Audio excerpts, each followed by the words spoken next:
The road का owner Jerry अब इस दुनिया में नहीं रहा। जी हाँ दोस्तों, ये बात सही है कि द रोड का ओनर जेरी अब इस दुनिया में नहीं रहा। हेलो गाइस, कैसे हो आप सब? आई होप आप सब अच्छे होंगे। मैं भी अच्छी हूँ। और वीडियो में आगे बढ़ने से पहले वीडियो को लाइक शेयर एंड सब्सक्राइब कर दीजिएगा और वीडियो को पूरा देखना। मैं पूरी जानकारी दूंगी आप लोगों को। मैंने पूरी जानकारी इकट्ठी करने के बाद ही मैं वीडियो लेकर आई हूँ आप लोगों के सामने, तो इसलिए आप वीडियो को पूरा देखिए। तो गाइस है ना, ये जेरी की डेथ की जो इन्फॉर्मेशन है ना, वो बहुत दिन से लीक हो रही थी। लोग झूठी झूठी अफवाह बना रहे थे स्नैपी गर्ल सपना के परिवार के खिलाफ, यहाँ तक कि उनकी बेटियों के खिलाफ, अंशु के खिलाफ, सपना के सास ससुर, मतलब सब लोगों के ऊपर फेक न्यूज़ लोग सर्कुलेट कर रहे थे। तो जेरी के ऊपर भी 1 साल से चल रही है ऐसी न्यूज़ कि जेरी की डेथ हो गई है, जेरी अब इस दुनिया में नहीं रहा है।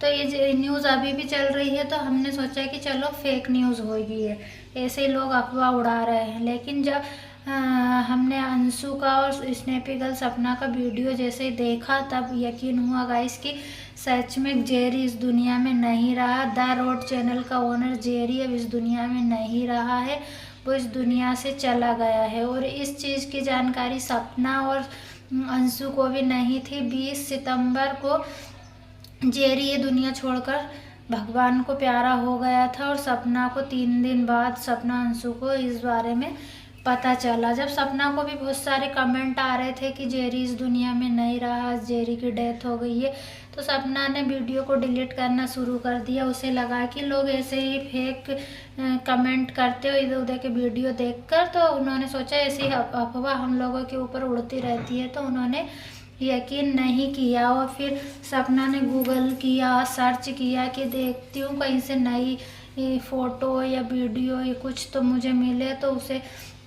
नहीं मिली। फिर अंशु ने सपना को बताया, तब सपना को पता चला। पहले अंशु को पता चला, फिर सपना को पता चला कि जेरी सच में इस दुनिया में नहीं रहा। ये सुनकर बहुत दुख हुआ गाइस, क्योंकि जेरी उनके सदस्य का एक बच्चे की तरह था। वो पेट भले ही था, लेकिन एक बच्चे की तरह उन लोगों ने उसे रखा था। और इतना समझदार था वो जेरी, मतलब इंसान से भी ज़्यादा पेट समझदार होते हैं, ये बात तो सही है। हो सकता है जेरी जब से सूरज जी और राजवीर जी इस दुनिया से गए हैं, भाई पेडवन भी फील करते हैं, पेड भी डिप्रेशन में जाते हैं। वो भी सोचते हैं कि घर में क्या हो रहा है, कैसा माहौल हो रहा है। अच्छा खुशनुमा माहौल रहता है तो पेड भी खुश रहते हैं, और ऐसा डिप्रेशन भरा माहौल रहता है ना, तो पेड भी डिप्रेशन में जाते हैं। ये बात रियल है गाइस। तो फिर सूरज जी और राजवीर जी भी चले गए, फिर अब दोनों बच्चे चले गए, अंशु चली गई, सपना चली गई, पूरा परिवार बिखर गया। घर में 2 बुजुर्ग है, तो जेरी भी समझ रहा है कि घर पूरा बिखर गया। वो उसकी तबीयत 1 महीने से ख़राब चल रही थी। वो फील करता था कहीं ना कहीं सबको मिस करता था। ऐसा मत सोचो कि पेड़ है तो कुछ मिस नहीं करते, वो दिल से मिस करते हैं। हम इंसान से ज़्यादा वफादार पेड़ होते हैं। तो वो बीमार था काफ़ी दिनों से, और उनकी देखभाल तो खैर की ही होगी उन लोगों ने, लेकिन फिर भी वो नहीं बचा गाइस। लेकिन सबसे बड़ी दुख की बात यह है कि उनके ससुराल वालों ने सपना को बताना ज़रूरी भी नहीं समझा। वो आती नहीं आती वो उसकी मर्जी थी, लेकिन उसे जानने का पूरा हक था कि जेरी अब इस दुनिया में नहीं रहा। उसने अपने बच्चे की तरह जेरी को पाला था। जब उसको लेकर आए थे तब से सपना वहाँ पर थी। और अंशु तो उसे अपना फ्रेंड मानती थी, अपना दोस्त मानती थी। अंशु पूरे टाइम जेरी के साथ खेला करती थी, अपने दिल की बात उससे करती थी। भले ही वो बोलता नहीं था, लेकिन फील सब कुछ करता था, समझता भी था और मस्ती भी करता था बच्चों के साथ, और बच्चों को प्यार करता था। तो उन दोनों को उनके अंतिम विदाई के लिए बुलाना था, उन लोगों ने बहुत बुरा किया। वो आखिरी बार मैंने अंशु का वीडियो देखा, उसने बताया कि मुझे सिर्फ यही बात का दुख रहेगा कि मैं जेरी के अंतिम टाइम पर उसके साथ नहीं रही। अंशु और उसको दोनों को बताना था कि जेरी की तबीयत बहुत ज़्यादा ख़राब है, तो वो आते, उसकी अंतिम विदाई अच्छे से होना था। वो द रोड का ओनर था, उसकी विदाई इतनी फीकी की गई गाइस, क्योंकि अगर सपना ये सब होते और उसकी विदाई अच्छी धूमधाम से करनी थी, क्योंकि वो अब एक बार चला गया दुनिया से, इंसान आता नहीं है, लेकिन विदाई याद रहती है। तो उसे इतना वो करके उसकी विदाई की गई ऐसा लगता है कि उन्होंने उसे अपने घर का पेट समझा ही नहीं था। ऐसे वो किसी को बताना भी ज़रूरी नहीं समझा। इस समय पर सपना खाटू श्याम बाबा के दर्शन करने गई थी, घूम फिर रही थी, तो वो ज़्यादा और वो अपने सास ससुर के संपर्क में नहीं थी। वो बोल रही थी, जब उन्होंने हम लोगों ने देखा था, उन्होंने बच्चों को वीडियो कॉलिंग की थी, तब से उन लोगों से उनकी बात नहीं हुई है गाइस, और उन लोगों के संपर्क में नहीं थी सपना।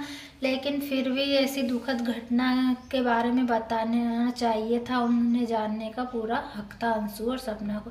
जब सपना और अंशु ने वीडियो कॉलिंग पे बात की, दोनों ने फूट फूट कर अपना दर्द व्यक्त किया गाइस।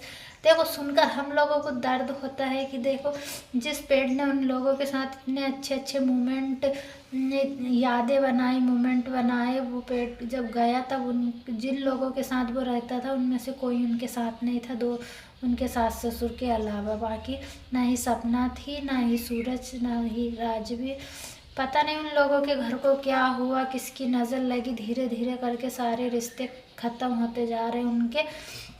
और मैं तो यही कहती हूँ गाइस कि भगवान सपना को अच्छा रखे, उनके दोनों बच्चों को, अंशु को, सबको ठीक रखे, अब किसी को कुछ ना हो। भगवान से बस मैं यही दुआ करती हूँ।